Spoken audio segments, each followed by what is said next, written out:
Hello and welcome to another episode. You join me on the hottest day of the year in good old Britain, and today I have come outside to do something I plan to do inside.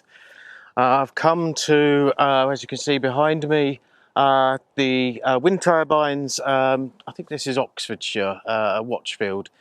I'm going to play around with some filters a bit later, take some photos of those of the setting sun. But that's not why I'm here, or not the reason for this vlog. This vlog is about my pack, my camera bag, and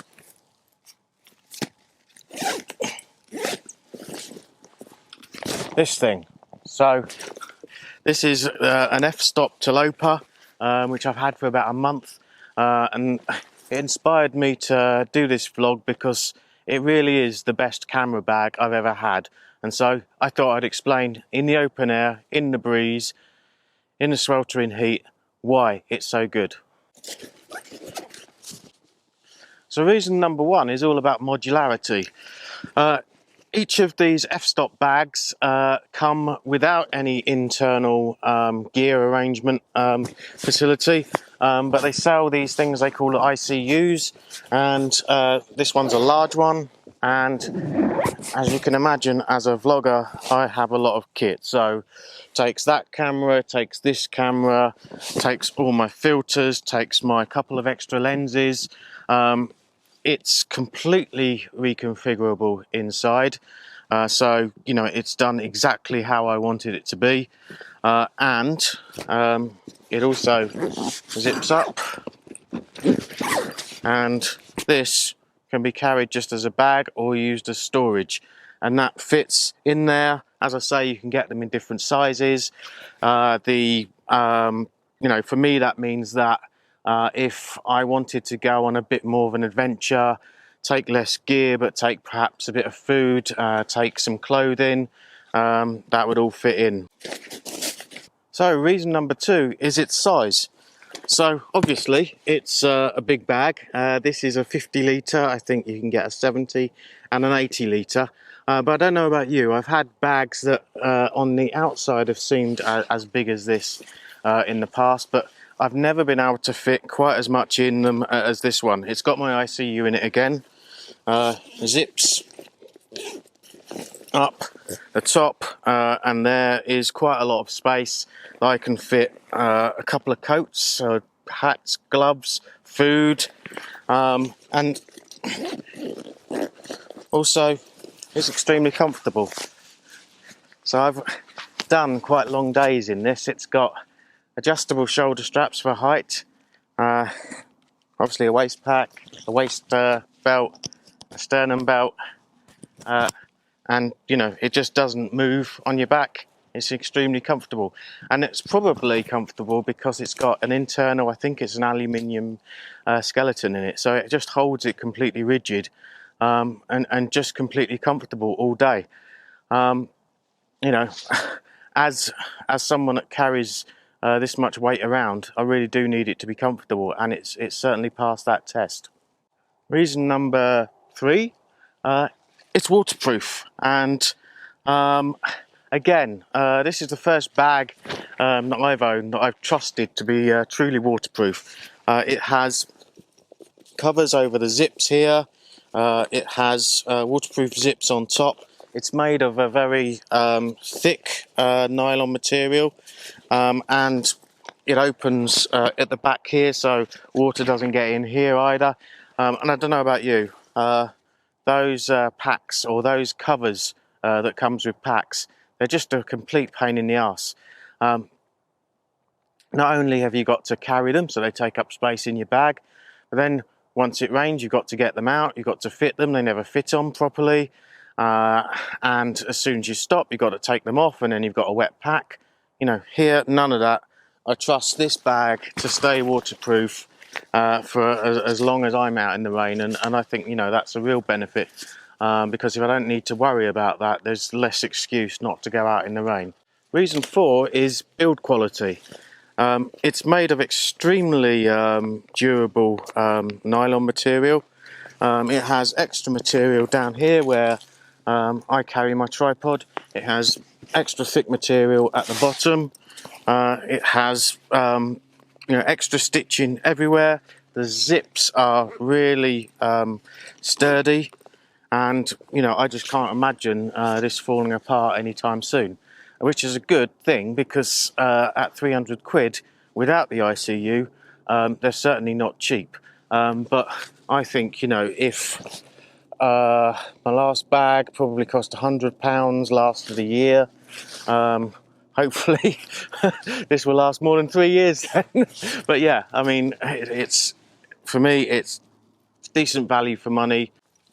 And reason number 5 is just all of the little small things on here. So things like at every end of the zip there's something to hang on to, so you pull the zip straight. That's going to make the zips last longer. It has pockets in here, very useful. Pockets in the very top. It has a key holder that comes off, so your keys don't go missing. It obviously opens at the back, which many packs do, but that's extremely useful as well. It's also got a hydration pouch, a sleeve for a hydration pouch. And I don't know about you, but when you're on a long haul, then having to not stop or having not to stop before you can drink is a definite bonus. So it has one of those. I guess you could use that also as a laptop sleeve if you weren't carrying hydration. And you can also carry tripods either on the side through here, or as I do on the back here, and has these little loops to go around tripod legs so they don't swing, which is a really cool idea. It also has these elasticated straps. I think that might be to put perhaps even skis on the back here. It really is built for anything that you can throw at it. And you can also get additional attachments. So I think you can get an attachment to clip a water bottle on the side. So I genuinely think they have designed this bag, thought of everything, and I just love it.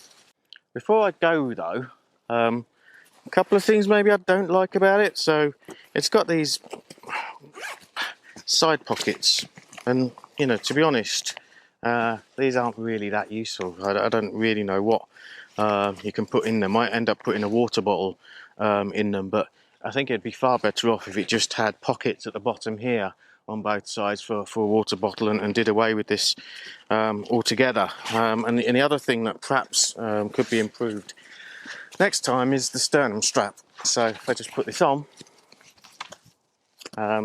this does up here, but what I find is this moves.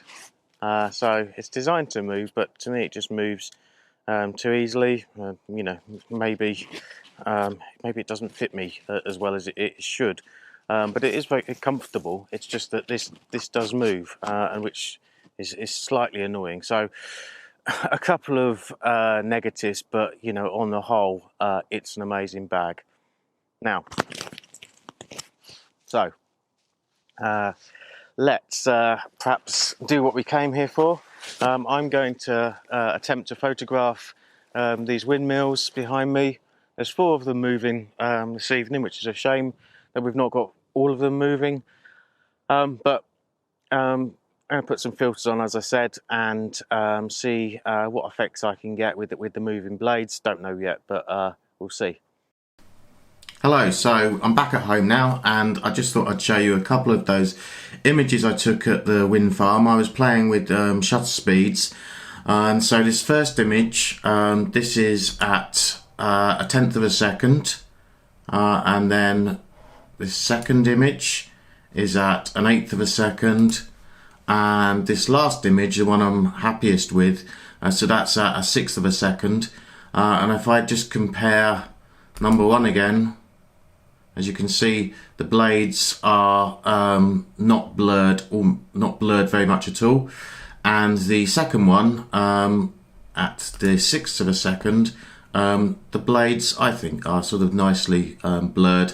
It's just the most pleasing effect. And just quickly show you the 5 windmills in a row. And as you can see here, the 4th windmill along isn't turning, kind of ruining it. So just thought I'd show you those. If you've got any comments on those shutter speeds, then put them below. If you've liked today's video, then give me a like. Please subscribe, and I'll see you next time. Thank you very much.